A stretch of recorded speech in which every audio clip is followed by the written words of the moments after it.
Hi, I'm John Heller, and this is my take on the 1970 USC versus Alabama football game, the game that changed Alabama and college football forever.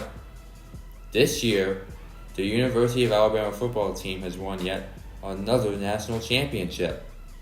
Alabama has been national champions in 4 of the last 8 years, which is incredible. What a well-run football school. The Heisman Trophy is awarded to the best college football player in the nation. This year, there were 4 Heisman Trophy finalists, and Trevor Lawrence was favored to win the award, and he was one of the finalists, along with Kyle Trask, who had a great year at Florida. The 2 of the 4 were from the University of Alabama, Mac Jones, the Alabama quarterback, and this year's winner, Devonta Smith, who is an amazing Alabama wide receiver. And only a handful of other receivers won that award. Today, I would like to discuss Alabama football, but my main focus will be on a game that was played 50 years ago. Some say it was the most important college football game in history.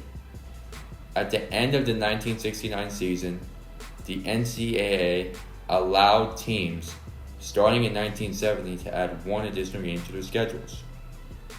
Legendary Alabama head coach Bear Bryant approached one of his best friends, USC head coach Mr. John McKay, with an idea. Bear Bryant invited John McKay to bring his USC football team to Alabama to start the season. John McKay accepted the invitation on the condition that Alabama would come to Los Angeles to play USC the following year.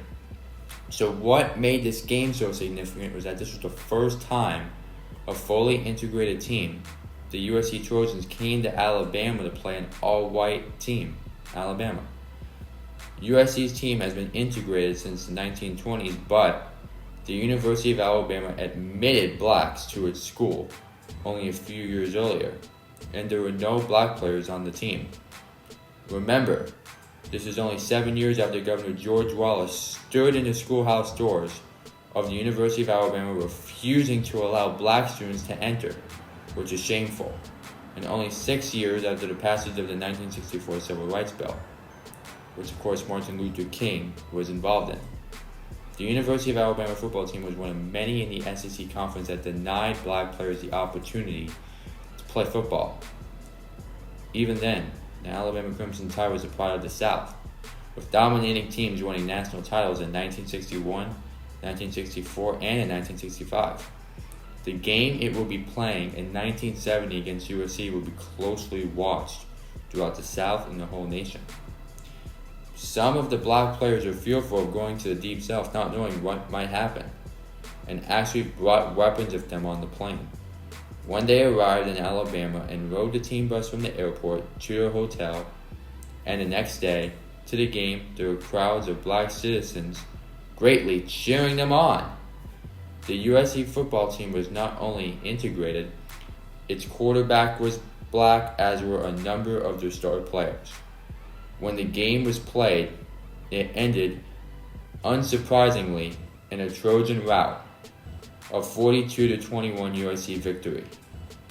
Alabama fans sat there in stunned silence watching their team lose.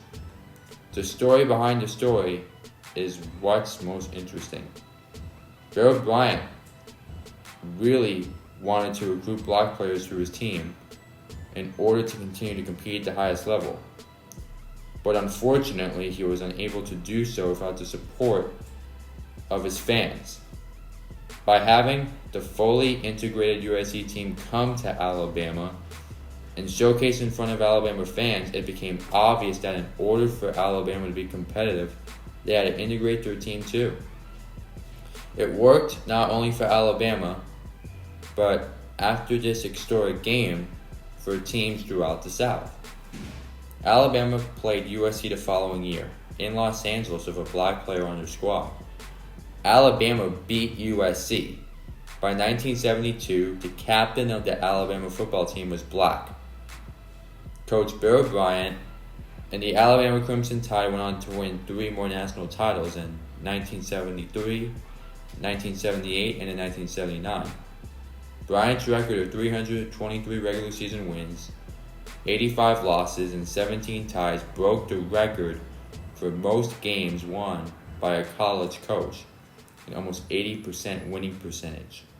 But most significantly, arranging the most important college game ever played, which had a huge impact on race relations in our country, is what Bear Bryant and the Alabama football team should be remembered for. This is a story on how sports can bring people together. And that is a beautiful thing. Ultimately, Alabama's football team became one of the winningest college teams ever. And for that I say, Roll Tide! Heller, out.